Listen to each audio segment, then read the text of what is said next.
আল্লাহ তাআলা আরেকটি চিত্র জাহান্নামের 29 পারার 7 নম্বর পৃষ্ঠায় আল্লাহ তাআলা উল্লেখ করেন 25 নম্বর আয়াত থেকে 34 নম্বর আয়াত সূরাতুল হাক্কার মধ্যে বলেন ওয়া আম্মা মান উতিয়া কিতাবাহু বিশিমালি ফায়াকুলু ইয়া লাইতানি লাম উতা কিতাবিয়া। কিয়ামতের ময়দানে আল্লাহ তাআলা যখন জাহান্নামী বান্দাদেরকে তাদের আমলনামাটা যখন বাম হাতে দিবেন ফায়াকুলু ইয়া লাইতানি লাম উতা কিতাবিয়া, ওই কঠিন কিয়ামতের ময়দানে আমলনামা বাম হাতে দেওয়ার সাথে সাথে বুঝে ফেলবে যে আজকেরা আমার থেকে হতভাগা দুনিয়াতে আর কেউ নাই। যখন আমলনামাটা বাম হাতে দিবেন আল্লাহ তাআলা বলেন জাহান্নামী বান্দাদের আমলনামাটা বাম হাতে দিবেন, ঠিক আছে, কিন্তু কোরআনুল কারীমের ব্যাখ্যা আল্লাহ নবী বলেন তাফসীরে ইবনে কাসিরের মধ্যে আসছে আল্লাহ তাআলা বলেন ওই হাতটাকে কিয়ামতের ময়দানে অনেক লম্বা করে দিবেন, লম্বা করে দিয়ে পিছন দিক থেকে পিঠটাকে চিরে বুকটাকে চিরে পিছন দিক থেকে সামনের দিকে টান দিয়ে বের করে নেবেন। নাউজুবিল্লাহ। এরকম পিছন দিক থেকে হাতটাকে ঘুরিয়ে পিঠটা ছেড়ে বুকটা ছেড়ে হাতটা যখন বের করে আমলনামাটা ধরিয়ে দিবেন ফায়াকুলু ইয়া লাইতানি লাম উতা কিতাবিয়া, ওই কঠিন কিয়ামতের ময়দানে তখন ওই জাহান্নামীরা বলবে আজকে যদি এই দিনের সম্মুখীন না হতে হতো, আমাদের আমলনামাটা যদি বাম হাতে না দেওয়া হতো, আমরা বেঁচে যেতাম। ওয়ালাম আদরি মা হিসাবিয়া, ওই কঠিন কিয়ামতের ময়দানে আরো বলবে জাহান্নামী বান্দারা আজকে যদি আমাদের হিসাবটা না জানতাম, আমাদেরকে হিসাবের সম্মুখীন না হতে হতো, আজকের আমরা বেঁচে যেতাম, আজকের বাঁচার কোনো উপায় নেই। ওয়ালাম আদরি মা হিসাবিয়া ইয়া লাইতাহা কানাতিল কাযিয়া। আল্লাহ তাআলা বলেন ওই সময় কিয়ামতের ময়দানে জাহান্নামী বান্দারা বলবে আর আফসোস করবে দুনিয়ায় থাকতে যদি আল্লাহ তাআলা আমাদেরকে শেষ করে দিত, আজকের এই কিয়ামতের ময়দানে যদি আমাদেরকে উঠা না লাগতো, মৃত্যুর পরে যদি আমাদের হিসাব নিয়ে না হতো, আজকে আমরা বেঁচে যেতাম। ওই সময় আফসোস করে কোনো লাভ আছে বলেন? কোনো লাভ আছে?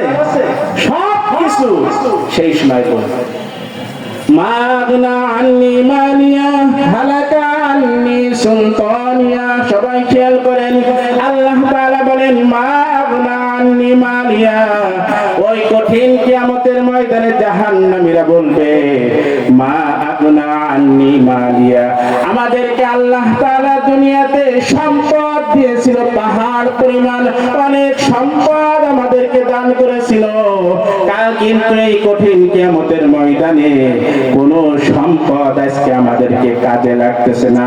এই সম্পদ এত থাকার পরেও কিয়ামতের ময়দানে আমাদেরকে বাঁচাতে পারতেছে না। অর্থাৎ দুনিয়ায় যদি আপনি বিপদে পড়েন, টাকা দিয়ে উদ্ধার করা যায় কিনা? বলেন, কথা বলেন। যত বিপদ টাকা দিয়ে সম্পদ দিয়ে ঘুষ দিয়ে উদ্ধার হওয়া যায় কিনা?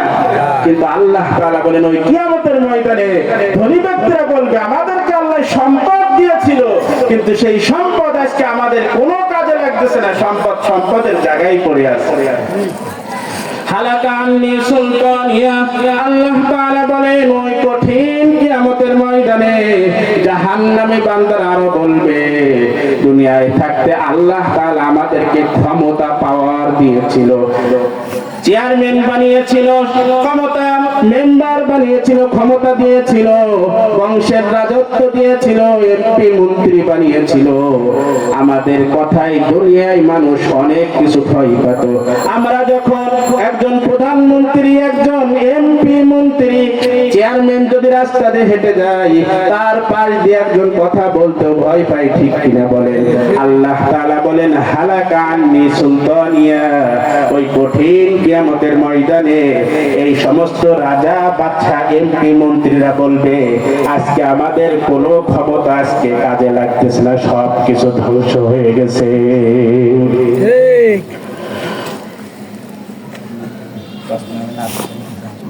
খুদুহু ফাগুল্লু তুম্মাল জাহিমা সাল্লু। আল্লাহ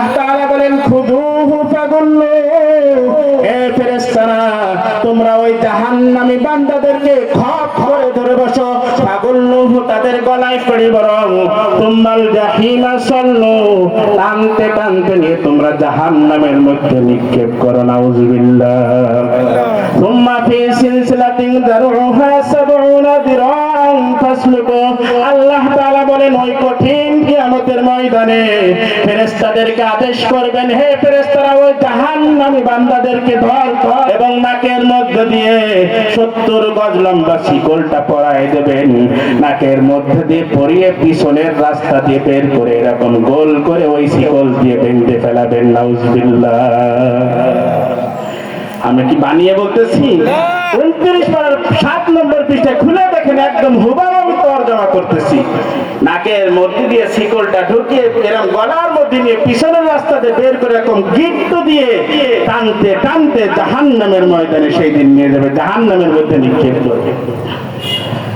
এখানে আল্লাহ তাআলা বলেন জাহান্নামে দেওয়ার দুইটি কারণ, ইন্নাহু কানা লা ইউমিনু বিল্লাহিল আযীম।